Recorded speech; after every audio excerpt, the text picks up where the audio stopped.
को आपको आज दिखाना चाह रहा था। तो सभी साथी मेरे साथ, बहुत ही इंपॉर्टेंट सेक्शन है ये, तो जल्दी से देख लेते हैं। जैसे पहला क्वेश्चन है, मुल्क राज आनंद की ऑटोबायोग्राफिकल नॉवल कौन सी है? तो ये क्वेश्चन काफी समय से आ रहा है, तो इसका आंसर है सेवन समर्स। प्लीज नोट कर लीजिएगा।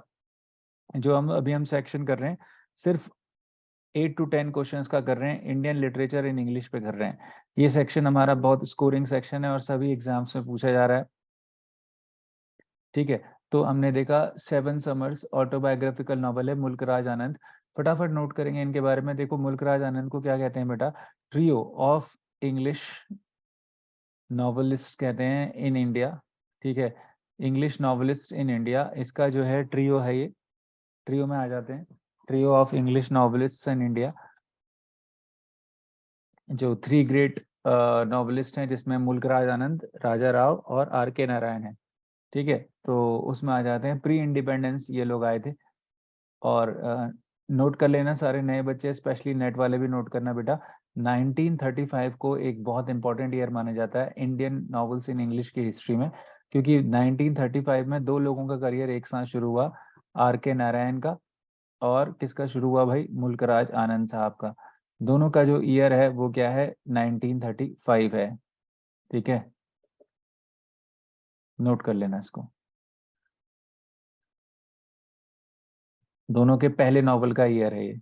कौन सा नॉवल था पहला और क्या उनका नाम था, वो आप खुद से देख लीजिएगा। ठीक है, मैं जल्दी से दूसरे क्वेश्चन में बढ़ता हूँ।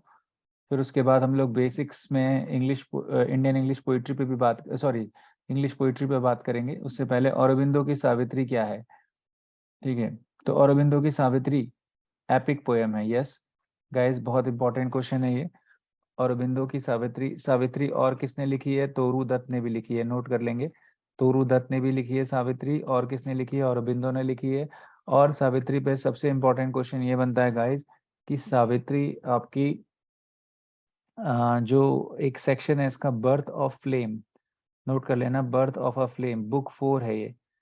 इसका जो ये सेक्शन है, book 4 birth of a flame, ये एग्जाम्स में पूछा जा रहा है। ठीक है, Savitri written by two authors.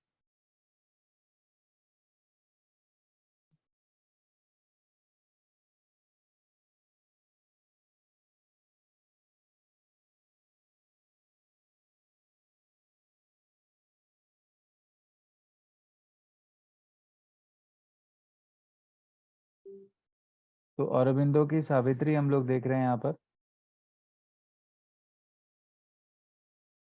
Epic poem है।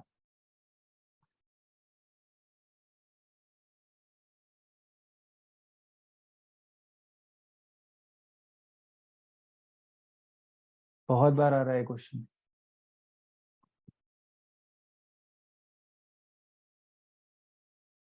तो थोड़ा सा डिले हो गया था, तो मैंने आपको बताया कि औरबिंदो का सावित्री हो गया, ये एक एपिक पोएम है। और एपिक में हम लोग देख रहे हैं कि ये लिखा किसने है? जैसे कि मैंने आपको बताया कि तोरू दत्त ने लिखा था इसको ना। औरबिंदो का सावित्री किसने लिखा है? तोरू दत्त ने।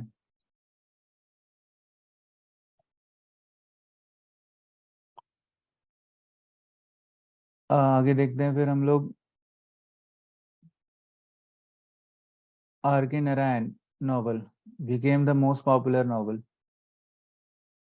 तो इसमें आप देख रहे हैं चार नॉवल हैं, guide, bachelor of art, vendor of arts और फाइनेंशियल एक्सपर्ट। ये भी बहुत इंपॉर्टेंट है। द मोस्ट पॉपुलर नॉवल जो था वो कौन सा था? हम लोग जानते हैं साथियों कि वो था द गाइड। एग्जाम के पॉइंट ऑफ व्यू से बहुत बार ये क्वेश्चन आया है। द गाइड है ना, द गाइड हम लोग जानते हैं 1958 में लिखा गया, और 1960 में द गाइड जो है, इसको क्या मिला? साहित्य अकेडमी मिला, फर्स्ट साहित्य अकेडमी अवार्ड मिला।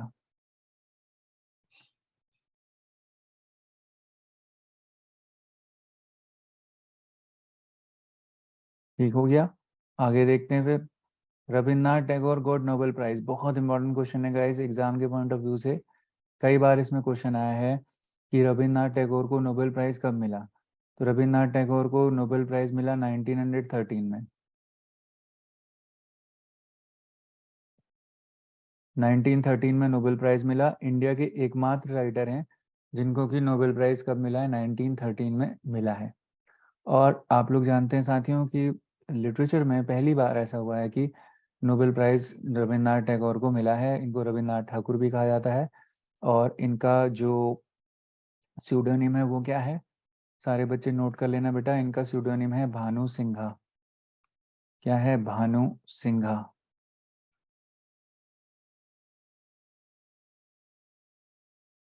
स्यूडोनिम क्या है इनका? भानु सिंघा।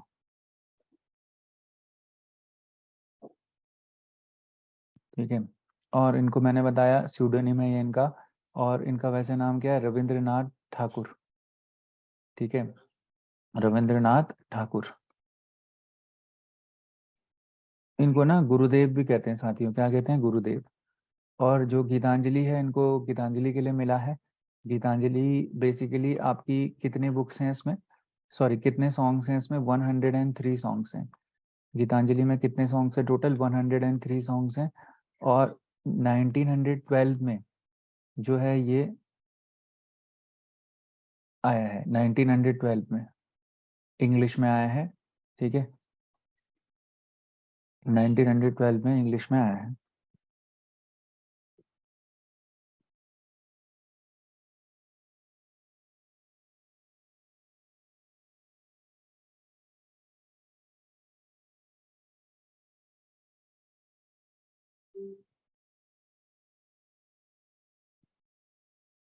क्लियर। नेक्स्ट हम लोग देखते हैं guys 25, question number 25। Who is the man eater of Malgudi in R K Narayan novel the man eater of Malgudi? Man eater of Malgudi जो आर के नारायण का नॉवल है, उसमें मैन ईटर ऑफ मालगुडी कौन है? तो उसमें कौन है बेटा? वासु है, वासु। एग्जाम के पॉइंट ऑफ व्यू से क्या है? Vasu is the answer.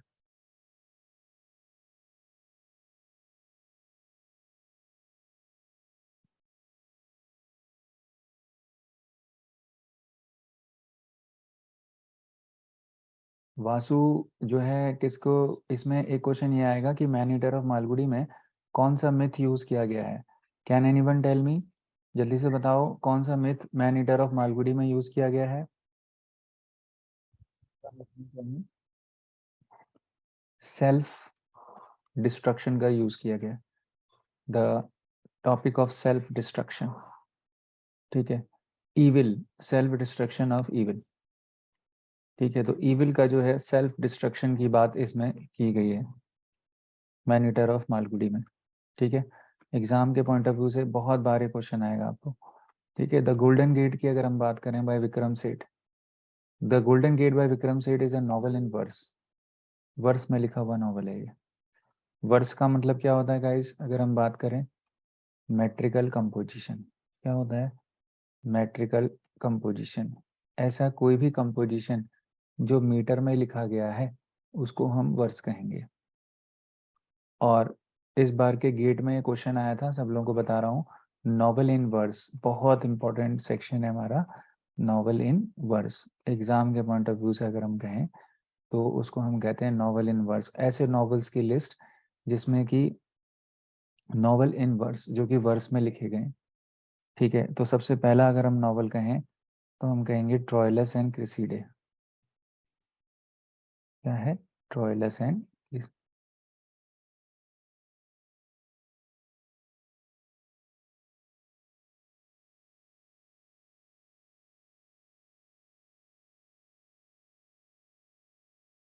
पहला पॉइंट है कि फर्स्ट नॉवल इन वर्स है तो उसको हम ट्रोइलस एंड क्रिसीडे कहेंगे। एग्जाम के पॉइंट ऑफ व्यू से आएगा ये क्वेश्चन, है ना। और दूसरा अगर हम लोग कहें कि जैसे बहुत सारे नॉवेल्स हैं जो कि नॉवल इन वर्स हैं, इसी से मिलता जुलता क्वेश्चन आया था, उसमें पूछे थे 3 नॉवल इन वर्स थे और एक नहीं था, इस तरह का क्वेश्चन था। ऑरोरा ले, नोट करेंगे, AURORA, ऑरोरा ले, LEIGH।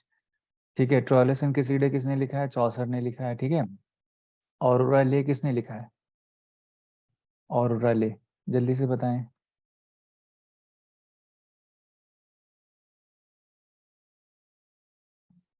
ऑरोरा ले किसने लिखा है? एलिजाबेथ बैरेट ब्राउनिंग ने।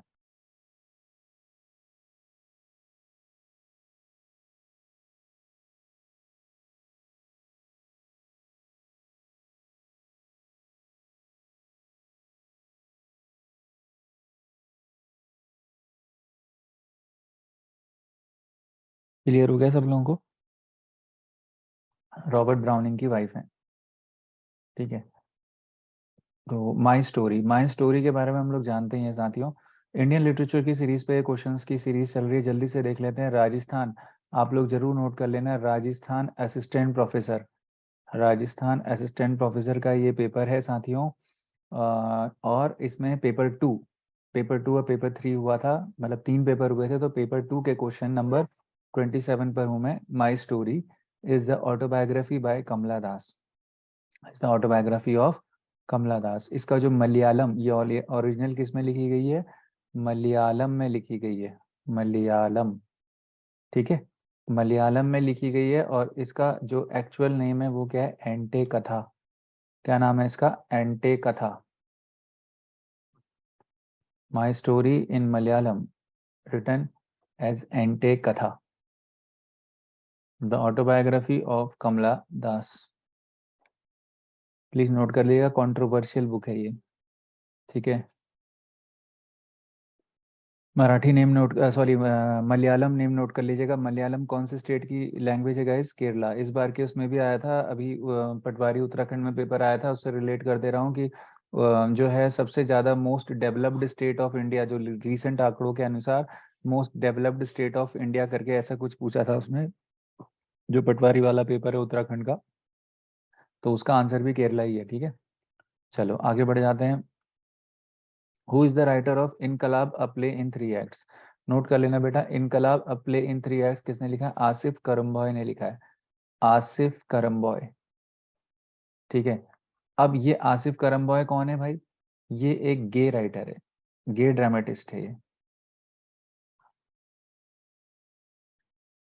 He is a gay dramatist, और इनके वर्क्स में ज्यादातर गे एलिमेंट, जिसको हम कहते हैं LGBT, lesbian, gauge, bisexual, transsexual, LGBT elements जो हैं दिखाई देते हैं।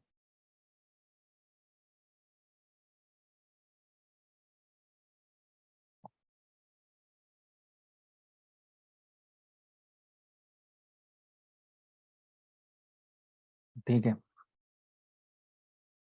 फटाफट 2 क्वेश्चन और करते हैं हम लोग। जयंत महापात्रा बेसिकली कौन है और किस फील्ड से हैं? देखो, Jayanta Mahapatra is basically a man of physics. Mahapatra कौन है? Is basically a man of physics. ये फिजिक्स के प्रोफेसर हैं, और बेसिकली इन्होंने क्या लिखा है? द रिलेशंस, जो कि first poetry, first work in Indian English poetry to receive Sahitya Akademi, first work in Indian English poetry to receive Sahitya academy.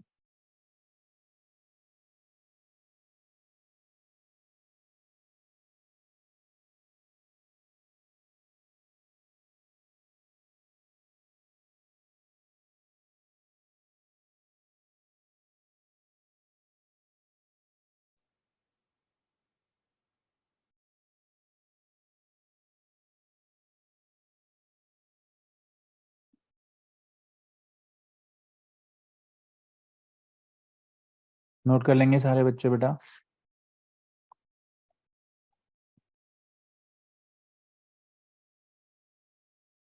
Please correct करेंगे। इसमें रिलेशनशिप है इसका नाम ना, रिलेशनशिप, द रिलेशंस नहीं है, रिलेशनशिप।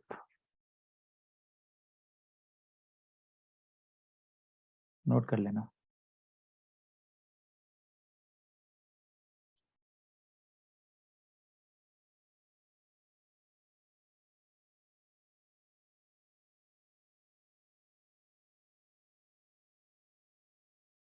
नाइनटीन एट्टी में आई है ये work, work the relationship.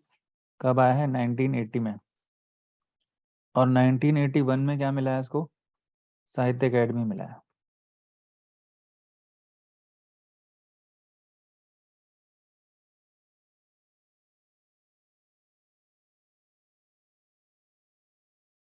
Note कर लीजिए प्लीज।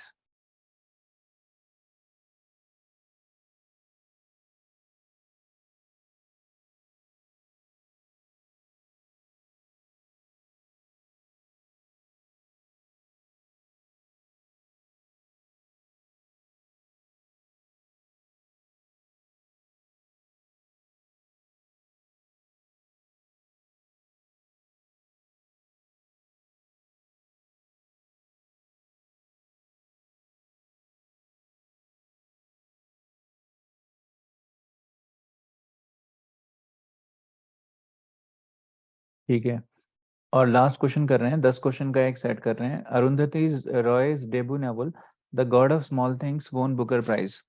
तो ये हमें पता है 1997 में इसको क्या मिला है, बुकर प्राइज मिला है। अरुंधति रॉय को क्या है, बुकर प्राइज है। और Arundhati Roy, she is known as a Marxist and a very important, you can say, columnist on Indian political scenario. Marxist and a columnist on Indian political scenario.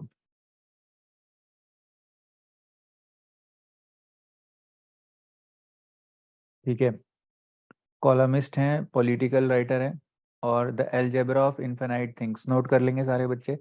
The algebra of infinite things बहुत important question है guys. The algebra of infinite things के लिए इनको क्या मिला है, correct, algebra of infinite justice.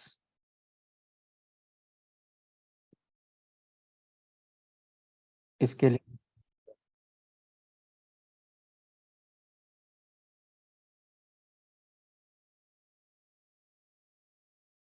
Non fiction category में, साहित्य academy for non fiction, note कर लेना, ये नॉन फिक्शन वर्क, इनका नॉवल नहीं है ये।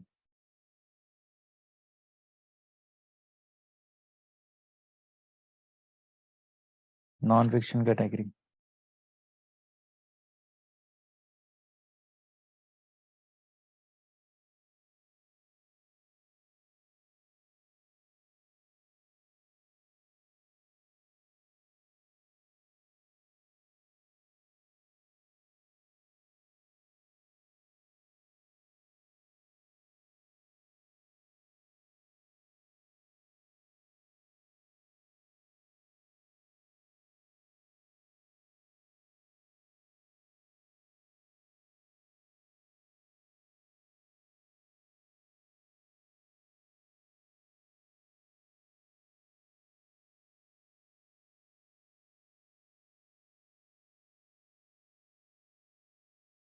ठीक है, तो चलिए फिर अब हम आगे बढ़ते हैं गाइस।